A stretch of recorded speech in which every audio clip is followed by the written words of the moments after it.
What's up guys, welcome to your 39th Java tutorial, and in this tutorial I'm going to be talking about overloaded constructors.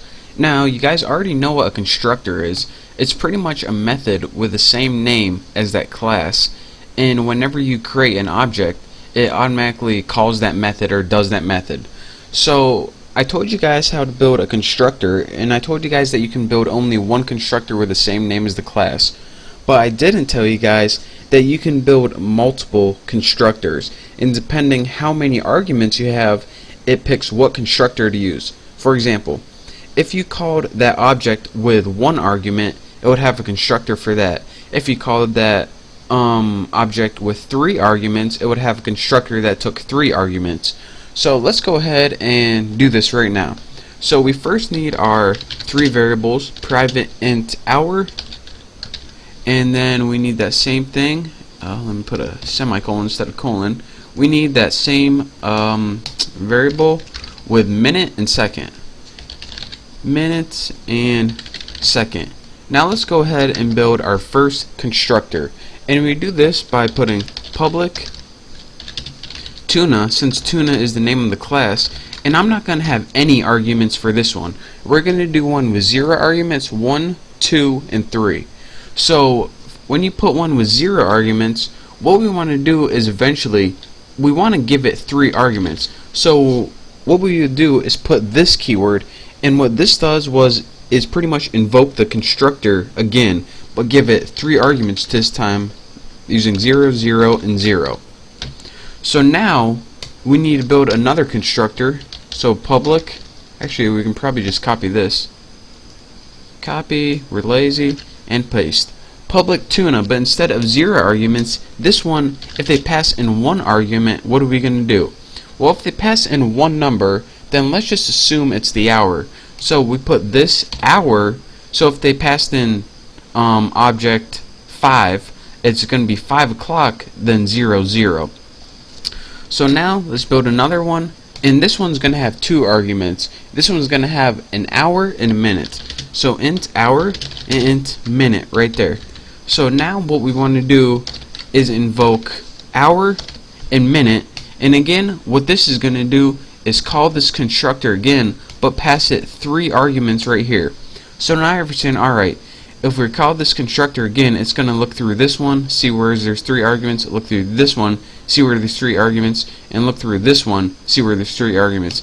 And that's why I'm getting an X right here. It says the constructor tuna is not defined, because we keep calling a constructor with 3 arguments, but we didn't build one yet.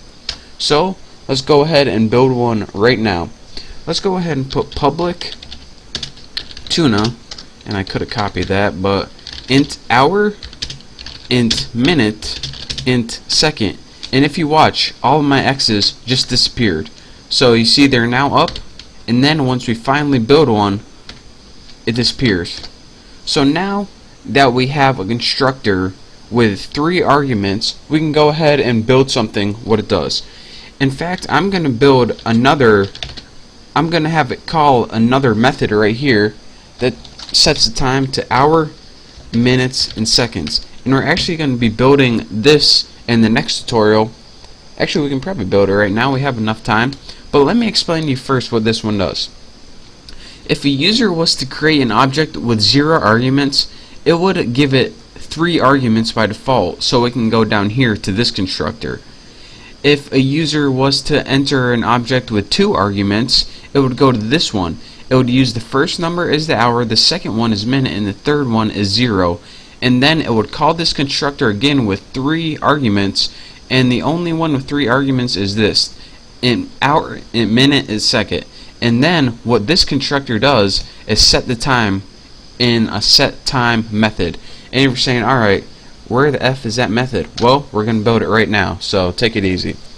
Let's go public void set time, and as the arguments, again, what we want to do is take 3 parameters, int h, int m for minute, and int s for seconds. Now in the body, let me scroll up a little bit. There we go, not bad. In the body, what do we want to have to set the time? Well, actually, we're going to be building 3 methods for this as well. And I know it gets confusing, but set hour, and this is going to take an hour. Set minute, and this is going to take a minute. And set second, and this is going to take a second parameter. And now once you close this, it says the method set minute is undefined, and we're actually going to build six more methods. I think we're going to build methods for setting each of the times. And why do we need a new method for set hour, a new method for set minute, and set second? Well, we can't just have any hour they type in. We need to build a method for it, like last time where we set the hour, we had to check if it was between 0 and 23 or 24.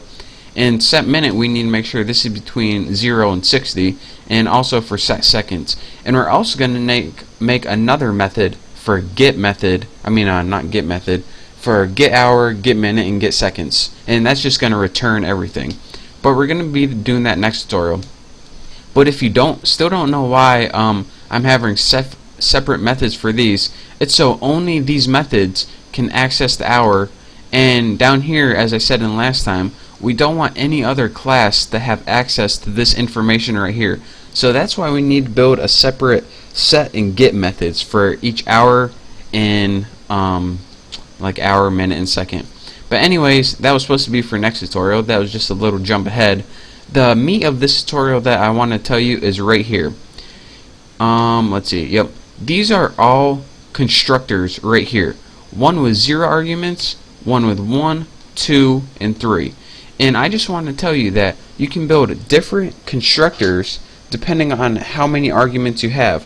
That way, you don't really need the user to enter one specific set of information. It varies, and then depending on how much information they entered, it does a certain task. So if you don't understand this, I promise in the next either 1 or 2 tutorials, this will make all sense once we finally build our program and you can see what's going on. But thank you guys for watching. Make sure to write this code right now. And again, like I said, by the end of these tutorials, you're going to understand why we did it and how this all works. But for now, thank you guys for watching my tutorial on overload constructors. Don't forget to subscribe to my channel. It is the best channel ever. Again, thank you guys for watching, and I'll see you next time.